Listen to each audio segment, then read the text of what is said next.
오늘 하나님의 말씀은 요한복음 2장 3절에서 11절까지입니다. 요한복음 2장 3절에 읽겠습니다. 포도주가 떨어진지라 예수의 어머니가 예수에게 이르되 저들에게 포도주가 없다 하니 예수께서 이르시되 여자여 나와 무슨 상관이 있나이까 내 때가 아직 이르지 아니하였나이다. 그의 어머니가 하인들에게 이르되 너희에게 무슨 말씀을 하시든지 그대로 하라 하니라. 거기에 유대인의 정결 예식을 따라 두세 통 드는 돌 항아리 6이 놓였는지라.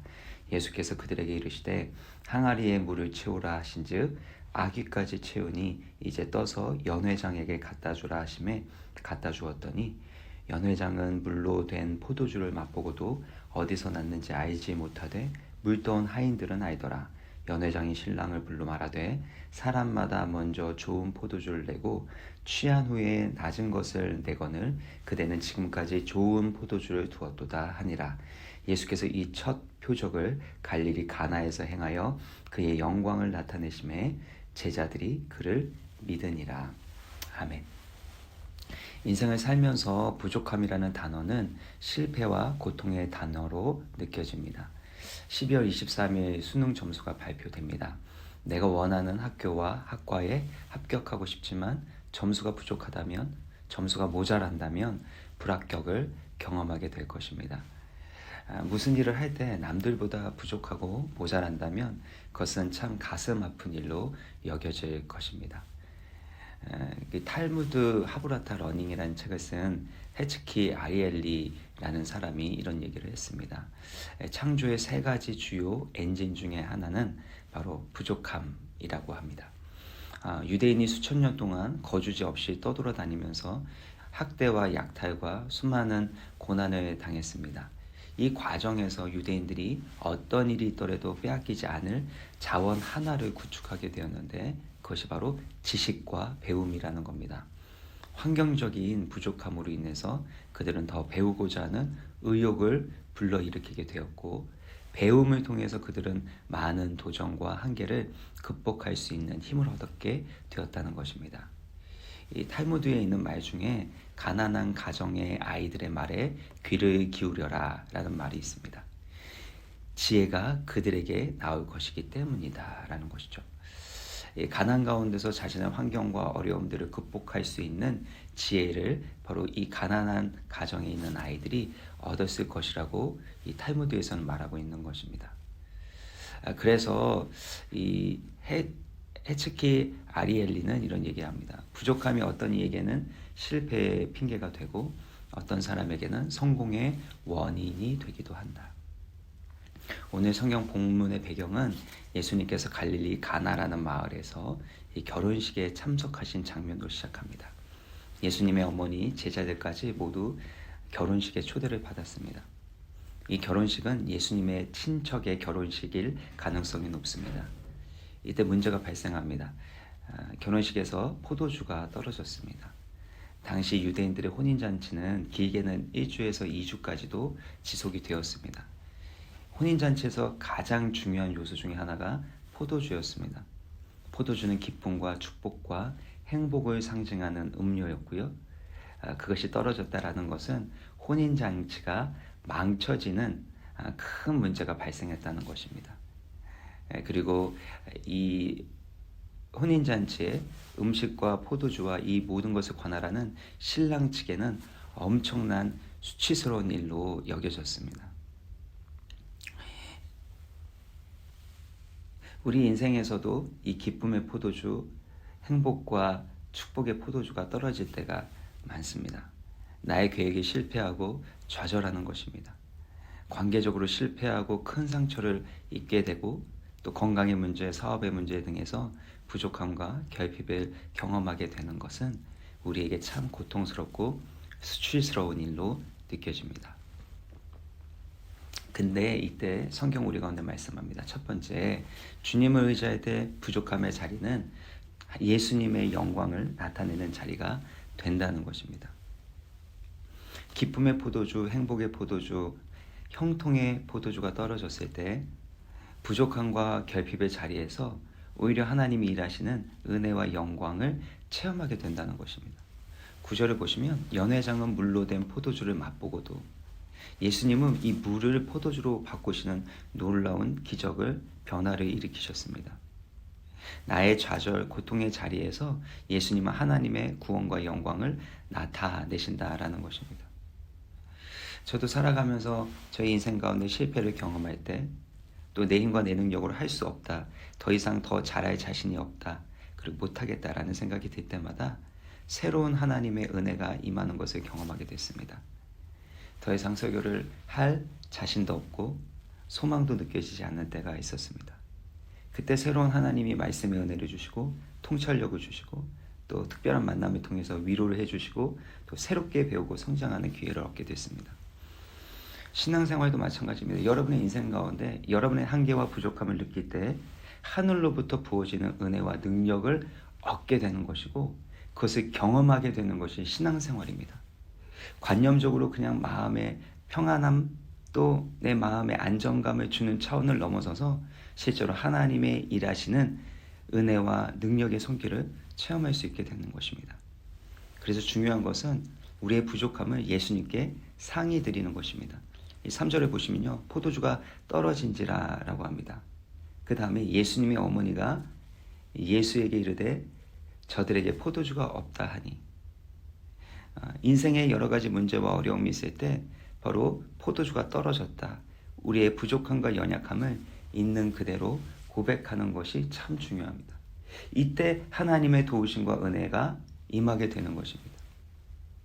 내가 할 수 없다고 포기해서는 안 됩니다. 내 힘과 내 능력으로 할 수 없는 문제가 발생했다고 낙심해서도 안 됩니다.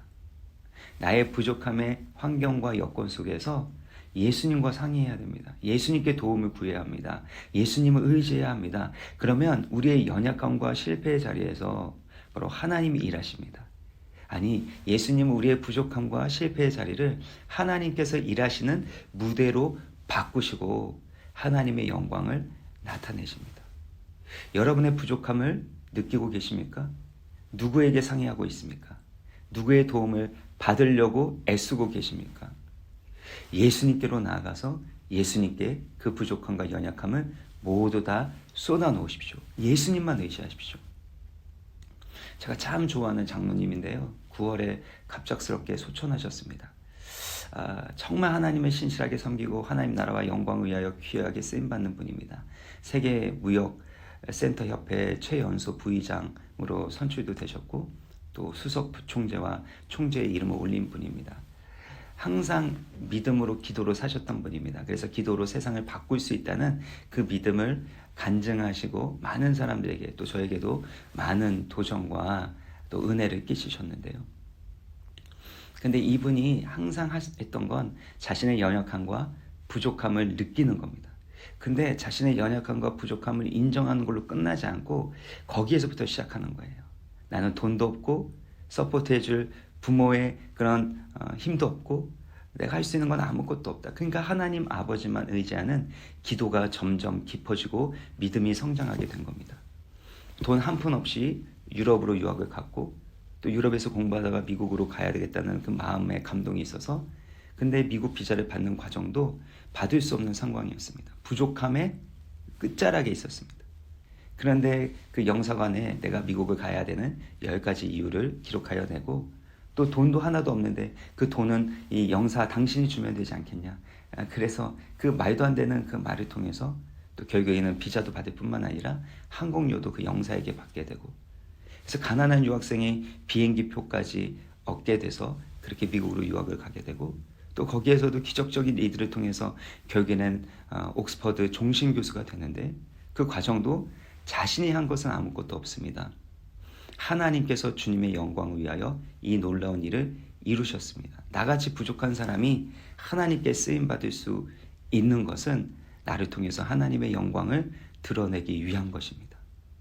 끊임없이 고백하는 것은 자신의 연약함과 부족함입니다. 그러나 그것으로 끝나지 않고 그래서 더 하나님을 의지하고 믿음으로 기도합니다. 이돈 박사님은 살아계실 때 새벽 3시 반에 일어나서 열심히 일하는데, 항상 4시 반이면 새벽 기도를 하는데 스페인어, 영어, 그 밖에 외국어들을 기도해서 사용하면서 그렇게 하나님을 의지했다고 합니다. 그래서 매일 새벽 2시간 이상 기도했던 거죠. 그는 탁월한 비즈니스맨이었지만 인생 최대의 비즈니스는 하나님을 의지하는 믿음의 모험을 하는 삶이라고 했습니다. 인생 최대의 비즈니스가 뭐라고요? 하나님을 의지하는 믿음의 모험을 하는 삶이라는 것입니다. 그러므로 우리의 부족함이 느껴질 때마다 주님을 더욱 의지하십시오.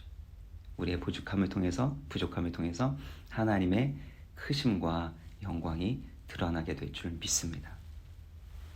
두 번째는 계산하지 말고 주님의 권위에 순종해야 합니다.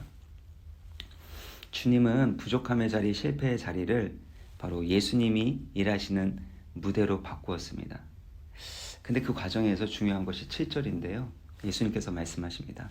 항아리에 물을 채우라 하신즉 아귀까지 채우니, 가득 채웠다는 겁니다. 근데 어디냐면 유대인의 정결 예식에 사용하는 항아리 6개, 두세 통 드는 항아리였는데요. 16에서 27 갤론 정도 됩니다. 근데 그게 6개 정도면 100에서 160 갤론이 됩니다.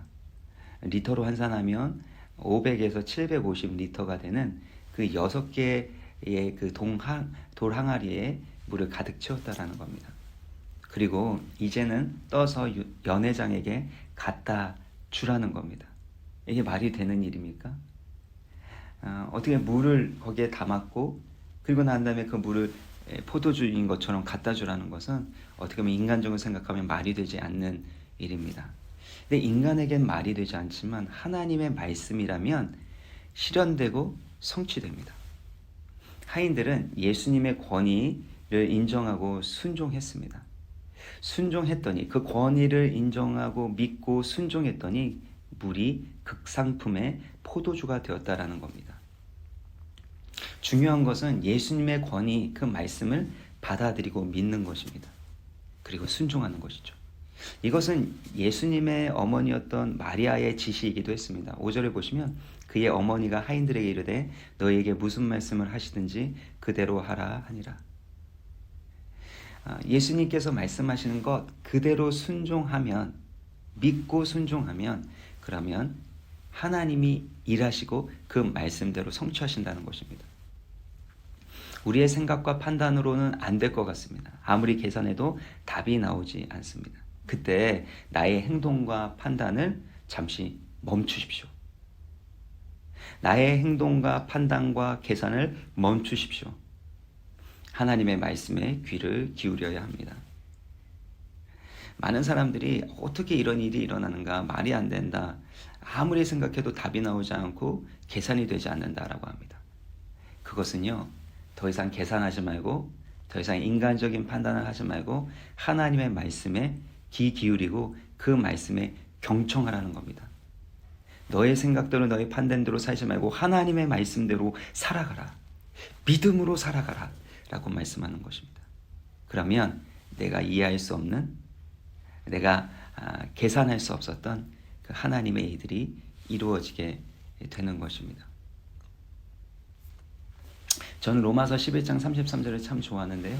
깊도다 하나님의 지혜와 지식의 풍성함이요 그의 판단은 헤아리지 못할 것이며 그의 길은 찾지 못할 것이로다. 하나님의 역사하심은 이와 같이 지혜와 지식의 풍성함으로 인간의 판단과 인간의 길과 다른 방법으로 일하시는 것을 볼 수 있습니다. 누가복음 1장 37절 38절 보면요, 천사가 마리아에게 나타나서 좋은 소식을 전합니다. 너가 성령으로 하나님의 아들 예수 그리스도를 잉태하게 될 것이다. 너무나도 기쁜 소식, 영광스러운 소식입니다. 그러나 마리아에게는 너무나도 당황스럽고 이해할 수 없는 이야기입니다. 내가 남자를 알지 못하는데, 그런 처녀인데 어떻게 이런 일이 일어날 수 있습니까? 그때 천사가 선포합니다. 37절인데요. 대저 하나님의 모든 말씀은 능하심이 없느니라.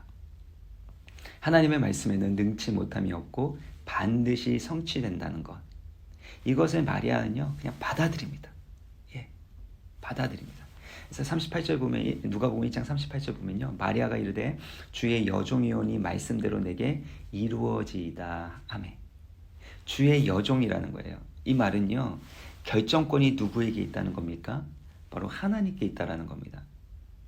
그래서 내가 다 이해되지 않고 계산이 되지 않아도 결정권자가 하나님이라면 종인 여종인 나는 그 말씀을 받아들이겠습니다. 내가 주의 여종이오니 말씀대로 내게 이루어지이다. 이렇게 받아들이는 것, 결정권이 권위와 권세가 주님께 있다라는 것, 말씀에 있다라는 것을 믿을 때 놀라운 생명의 역사가 나타납니다. 우리가 예수를 믿는 것이나 하나님 우리 가운데 일하시는 방식들도 다 이와 같습니다. 하나님의 말씀이 내 가운데 이루어지이다. 나의 생각과 나의 판단이 아닙니다. 하나님의 지혜와 지식의 풍성함으로 내가 판단하지 못하고 내가 찾지 못하는 그 길을 바로 믿음으로 걸어가게 하신다는 겁니다. 성육신, 성탄절이 그거 아니겠습니까? 하나님의 아들이 이 땅에 임하셨습니다.